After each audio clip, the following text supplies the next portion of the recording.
अनुपमा के सपनों को मिलेगी नई उड़ान, साथ देंगे दिग्विजय जी। अनुपमा और दिग्विजय जी दोनों मिलकर सरगोंडा के फूड फेस्टिवल में हिस्सा लेते हैं, जहां अनुपमा एक बार फिर अपने हुनर का प्रदर्शन करती है और वहां के गुंडों का सामना करते हुए जीत हासिल करती है। रोजी और पॉल दोनों ही इनकी जोड़ी को देखकर कई तरह की साजिशें रचने की कोशिश करते हैं, लेकिन आखिरकार उन्हें हार का सामना करना पड़ता है। सुपरहिट सीरियल अनुपमा का आने वाला एपिसोड काफी दिलचस्प और धमाकेदार ट्विस्ट से भरपूर है।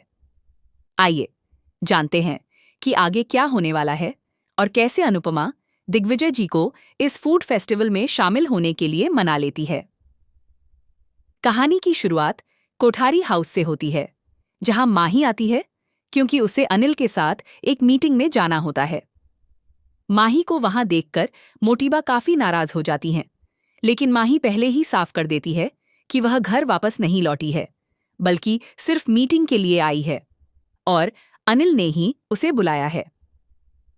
इस पर मोटिबा अनिल से कहती हैं कि वह माही को तुरंत कंपनी से निकाल दे। हालांकि मोटा भाई का नियम हमेशा से रहा है कि वह परिवार और कंपनी को अलग अलग रखते हैं। माही को कंपनी में विधिवत नियुक्त किया गया है, इसलिए बिना नोटिस के उसे निकाला नहीं जा सकता, वरना वह कानूनी कार्रवाई भी कर सकती है। राही माही का पूरा साथ देती है और ख्याति जी भी उसके समर्थन में खड़ी होती हैं।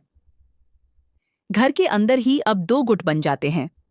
एक तरफ मोटिबा अपने दामाद के साथ खड़ी हैं, तो दूसरी तरफ बाकी परिवार माही के समर्थन में है। माही ने तो डिवोर्स के लिए वकील ढूंढना भी शुरू कर दिया है, जिससे जल्द ही माही और गौतम के बीच तलाक का सीन देखने को मिलेगा। इस पूरे मामले में मोटिबा अपनी तरफ से पूरी कोशिश करेंगी, क्योंकि उन्हें लगता है कि अगर गौतम घर छोड़कर चला गया तो उनके बिजनेस को संभालने वाला कोई नहीं रहेगा। उन्हें अपने बेटे अनिल पर उतना भरोसा नहीं है।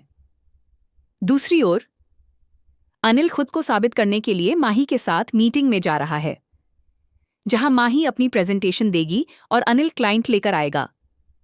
उधर अनुपमा अपने संघर्ष में व्यस्त है।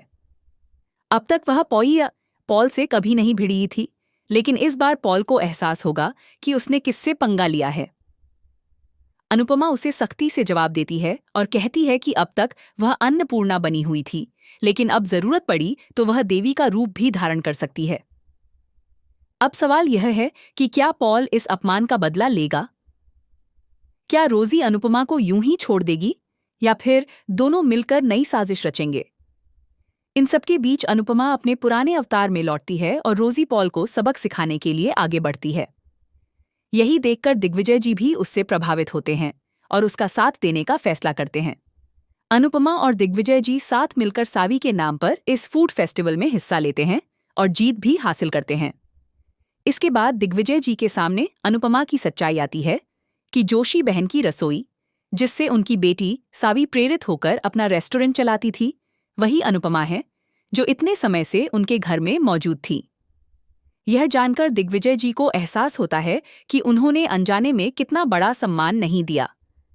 इसके बाद वे अपना रेस्टोरेंट दोबारा शुरू करते हैं, जहां अनुपमा हेड शेफ बनती है और यहीं से उसके सपनों को नई उड़ान मिलती है। अब देखना दिलचस्प होगा कि मोटिबा अपने बिजनेस को बचाने के लिए क्या कदम उठाएंगी, राही को कैसे कंट्रोल करेंगी और माही को घर से दूर रखने के लिए कौन सी नई चाल चलेंगी।